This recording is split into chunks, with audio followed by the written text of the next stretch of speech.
No olvides darle like y suscribirte a nuestro canal. Ayer me pasó una de las cosas más extrañas que he vivido y todavía estoy intentando procesarlo. Todo empezó como un día normal. Fui a mi clase de yoga, como siempre. No era la primera vez, ni mucho menos. Llevo años yendo y tengo mi rutina tan marcada que casi podría hacerla con los ojos cerrados. Al salir, pasé por el supermercado a comprar un par de cosas para la casa y volví pensando en la interminable lista de pendientes que tengo antes de la boda. Me caso este fin de semana en una ceremonia íntima en el jardín de nuestra casa. Desde hace semanas he estado limpiando, organizando, decorando, todo al milímetro.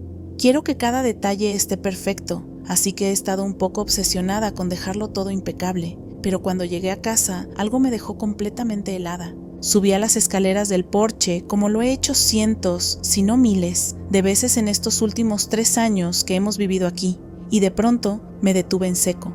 El último escalón, justo antes de la puerta principal, no estaba. En su lugar había un hueco enorme, un espacio vacío que parecía haber estado así desde siempre, pero yo estaba segura de que no. Mi primer pensamiento fue, no puede ser, ¿justo ahora? ¿A pocos días de la boda? Automáticamente imaginé a los invitados llegando, tropezando o teniendo que saltar para entrar, y ya me estaba estresando pensando en cómo íbamos a arreglar eso en tiempo récord. Entré corriendo a la casa y llamé a mi prometido. Oye, ¿viste que se ha roto el escalón de la entrada? Él me miró como si hablara en otro idioma y me respondió, ¿de qué hablas? ¿Cuál escalón? Esa escalera siempre ha estado así. Pensé que me estaba tomando el pelo. Soy una persona muy observadora, tengo una memoria excelente y puedo jurar al 100% que ese escalón existía. Le pedí que buscara fotos antiguas para demostrarle que no estaba loca. Para mi sorpresa, encontró varias, pero en todas el escalón ya faltaba. Ahí fue cuando sentí que se me aflojaban las piernas. Era como si toda mi memoria de ese detalle no coincidiera con la realidad que tenía delante. Lo peor es que no era la primera vez que algo así me pasaba últimamente. El mismo día, unas horas antes, había ido a buscar los candelabros que voy a usar para la ceremonia. Desde que los compré, estoy convencida de que venían en 2 cajas separadas. Incluso el día anterior las había visto, una al lado de la otra. Pero al ir a cogerlos para limpiarlos y colocarlos, todos estaban en una sola caja. La segunda había desaparecido. Hace un par de semanas, algo parecido me ocurrió en la clase de yoga. Al entrar, le comenté al dueño que me encantaba el nuevo cartel que había puesto en la entrada. Me miró confundido y dijo, ¿nuevo? Ese cartel lleva ahí años. No sé si será casualidad, pero en estos días he estado haciendo muchísimo trabajo energético. Meditaciones, visualizaciones, rituales de limpieza y cambios de concepto personal. También tuve un momento muy fuerte con mi familia la semana pasada. Cruzaron límites muy importantes para mí y por primera vez en mi vida tomé la decisión de cortar la relación. Incluso cambié de número de teléfono porque me sacaron del plan familiar sin avisar. Todo eso ha coincidido con que te he estado viendo números repetidos constantemente. 1111, 2222, 333, como si todo el universo estuviera intentando decirme algo. Siento que la energía alrededor de la boda está tan cargada que está atrayendo eventos y, no sé cómo decirlo, posibles saltos de línea temporal. No soy una persona que se invente cosas. Tengo 30 años y jamás había vivido algo parecido. Pero estas pequeñas alteraciones en la realidad, justo ahora, me tienen pensando si de alguna forma he cambiado de versión de mi vida sin darme cuenta. Y lo más inquietante es que no me da miedo, pero sí me hace cuestionarme absolutamente todo.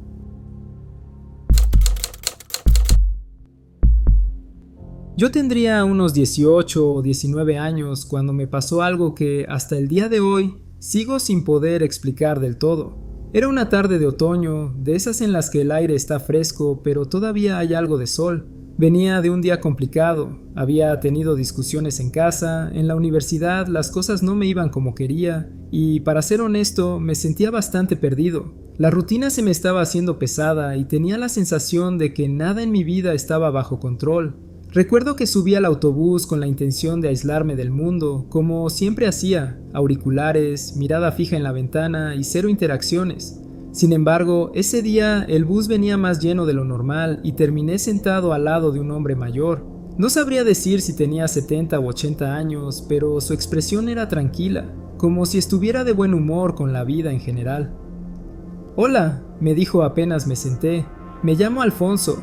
No suelo dar pie a conversaciones con desconocidos, pero había algo en su tono, en su mirada, que me hizo responderle.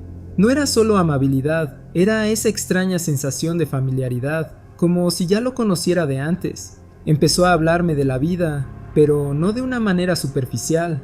Me preguntaba cosas sobre mis estudios, mis metas, si estaba contento con mi vida. Le respondí con cautela al principio, pero luego, no sé en qué momento bajé la guardia y comencé a contarle más de lo que suelo decirle incluso a mis amigos. Le hablé de lo estresado que me sentía, de lo mucho que me estaba costando encontrar mi lugar y de cómo todo me estaba sobrepasando. Él escuchaba en silencio, sin interrumpirme, y cuando finalmente habló, lo hizo con esa voz pausada que tienen las personas que saben que sus palabras pueden pesar más que un discurso entero.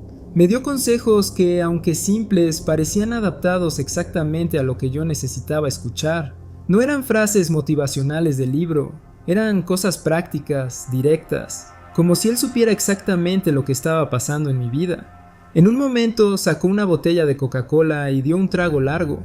Me di cuenta de inmediato de que no era refresco lo que estaba bebiendo, porque el olor del brandy era inconfundible. Sonrió y me guiñó un ojo. Perdona a tu viejo abuelo, pero le gusta un buen trago de vez en cuando. Esa frase me dejó un poco descolocado. Mi abuelo, el real, estaba vivo en ese momento y casualmente también se llamaba Alfonso. Él no era bebedor, y mucho menos de esconder alcohol en una botella de refresco. Pero lo raro no fue solo el nombre, fue la forma en que ese hombre se llamó abuelo con tanta naturalidad, como si realmente lo fuera. El viaje pasó rápido. Cuando llegamos a mi parada, me levanté para bajarme. Le agradecí por la charla y me giré para mirarlo una última vez, pero ya no estaba. Ni se había bajado conmigo, ni lo vi en ningún asiento. Era como si se hubiera desvanecido en cuestión de segundos. Me quedé parado en la acera mirando el autobús alejarse, con esa sensación rara de no saber si acababa de vivir algo real o si mi cabeza me estaba jugando una broma. Con el tiempo desarrollé mi propia teoría. Creo que existen universos paralelos y que de vez en cuando, por error o por algún motivo que no entendemos, se cruzan. Y ese día, en ese autobús, quizá hablé con una versión de mi abuelo, pero de otro lugar, de otro tiempo, de otra realidad. No sé si fue un glitch, un evento paranormal o simplemente una coincidencia imposible. Lo único que sé es que, aunque han pasado los años, todavía recuerdo exactamente la sensación que tuve al mirarlo a los ojos, la de estar frente a alguien que me conocía mucho más de lo que un extraño debería. Vale, esto pasó hace unos días y todavía me tiene con la cabeza hecha un lío. Para poner en contexto, mis dos mejores amigos y yo tenemos horarios nocturnos, así que no es raro que terminemos jugando hasta el amanecer. Esa noche estábamos jugando al Monopoly, eran como las 5:30 de la mañana y ya llevábamos horas con la partida. Éramos mi amiga, vamos a llamarla Samantha, su novio, al que llamaré Tim y yo. La cosa iba así, Samantha y yo estábamos perdiendo miserablemente contra Tim. Él estaba acaparando medio tablero y nosotros ya estábamos casi en bancarrota. En una de sus tiradas, Tim lanza los dados, avanza con su ficha y cae en una propiedad amarilla que aún estaba libre. Dice que quiere comprarla, pero justo en ese momento anuncia que necesita ir al baño urgentemente. No nos paga, no le damos la carta de propiedad, nada. Simplemente se levanta y sale del salón diciendo: «La compro cuando vuelva, pero me estoy haciendo del baño, espérenme». Samantha, mientras él está fuera, decide adelantarse y buscar la carta amarilla para dársela en cuanto regrese. Empieza a revisar el montón de cartas, pero no la encuentra. Yo me uno a la búsqueda, pensando que seguro está entre las demás. Pero nada, revisamos debajo del tablero, levantamos los cojines del sofá, miramos entre las rendijas, incluso debajo de la mesa. Nada. En ese momento ya estábamos medio riéndonos y medio frustradas. La carta había desaparecido. No tenía sentido, porque la caja del juego estaba cerrada y solo nosotros tres habíamos tocado el tablero en toda la noche. Justo cuando Tim vuelve del baño, Samantha gira la cabeza hacia él y se queda en shock. Me mira y dice: «Oh, Dios mío, él ya tiene la carta».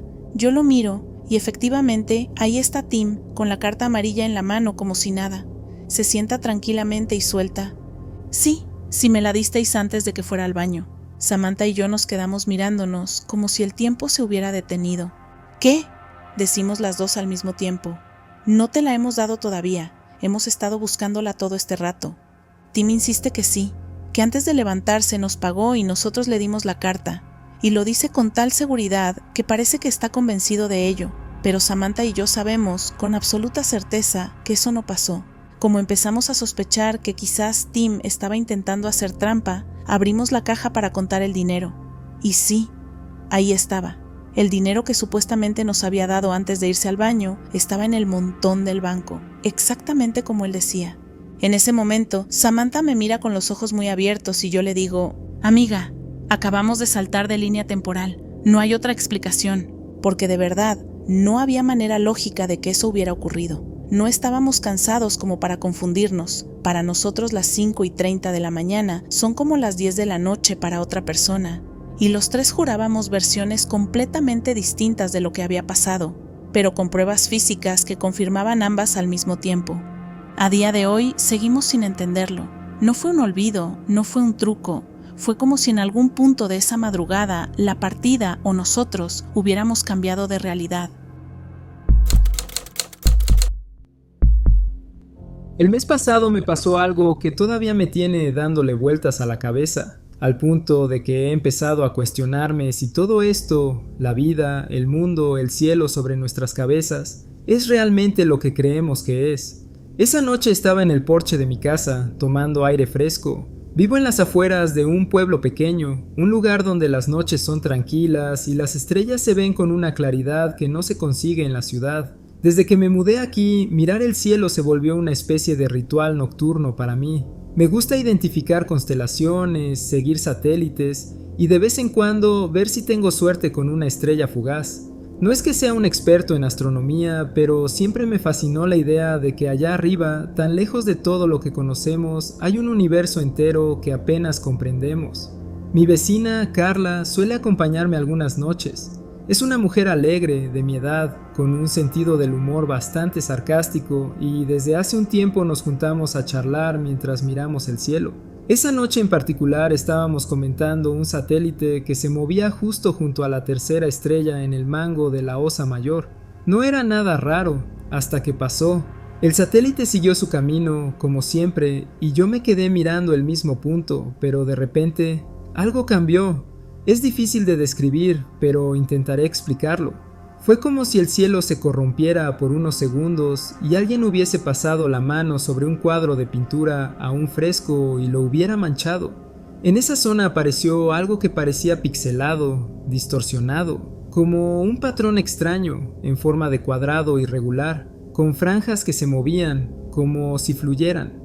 No era una nube, no era neblina y tampoco tenía sentido que fuera un reflejo o algo de mis lentes, porque ni siquiera uso.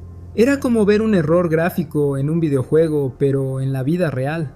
Me quedé paralizado, pensé que era mi vista jugando una mala pasada, pero justo en ese momento Carla soltó un grito. «Oye, ¿tú también viste eso?» En ese instante sentí un escalofrío recorrerme todo el cuerpo, desde la nuca hasta los pies. No podía creer que lo hubiera notado también. Si hubiera estado solo, tal vez habría tratado de convencerme de que fue mi imaginación, pero no, ella lo vio, y estaba igual de impactada que yo. Nos quedamos mirando el cielo como dos tontos, esperando que pasara algo más. No volvió a repetirse, pero el silencio que quedó después fue incómodo. No sabíamos qué decir. Finalmente, Carla rompió el momento con una broma nerviosa. Si mañana nos despertamos y todo está en blanco y negro, ya sabes por qué. Nos reímos, pero en el fondo ninguno estaba tranquilo. Esa noche me costó muchísimo dormir. Cada vez que cerraba los ojos, veía ese pedazo de cielo distorsionándose como si no fuera real. Desde entonces no puedo evitar pensar, ¿y si todo esto es una simulación? ¿Y si vivimos dentro de algo programado y lo que vimos fue un fallo en el sistema? No lo sé. Pero una parte de mí ya no mira el cielo igual. Antes era un lugar de belleza y misterio. Ahora también es un recordatorio inquietante de que quizás lo que creemos sólido y eterno podría ser solo una proyección. Y lo peor es que todavía, un mes después, cada vez que salgo al porche y levanto la vista, me pregunto, ¿cuándo será la próxima vez que el cielo falle?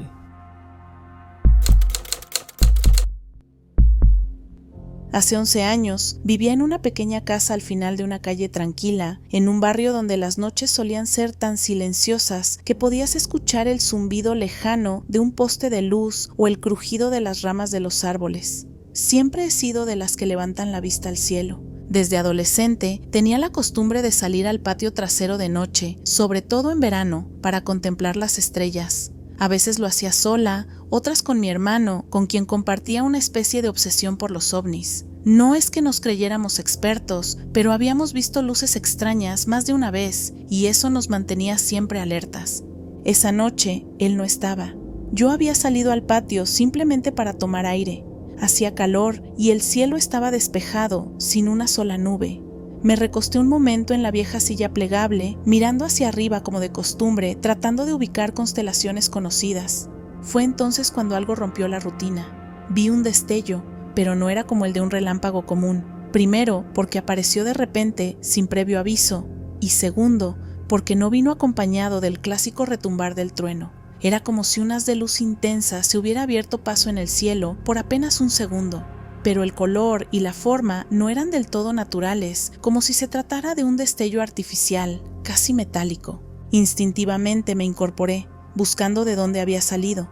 En ese mismo punto, donde había visto el destello, comenzó a materializarse algo que me dejó completamente inmóvil, una especie de ventana o círculo en el aire. No sabría cómo describirlo con precisión, pero lo más extraño era que dentro de ese espacio se veía de día.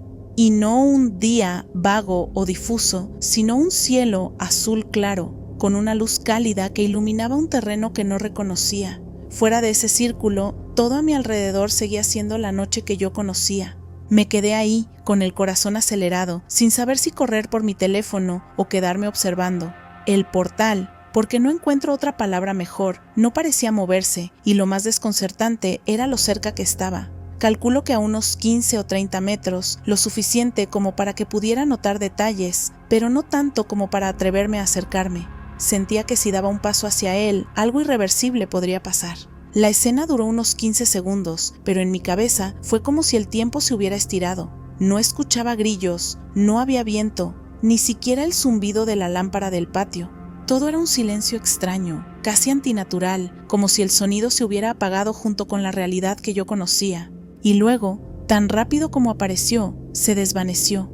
No hubo un cierre lento ni un desvanecimiento suave. Simplemente dejó de estar allí y volví a ver la misma oscuridad de siempre.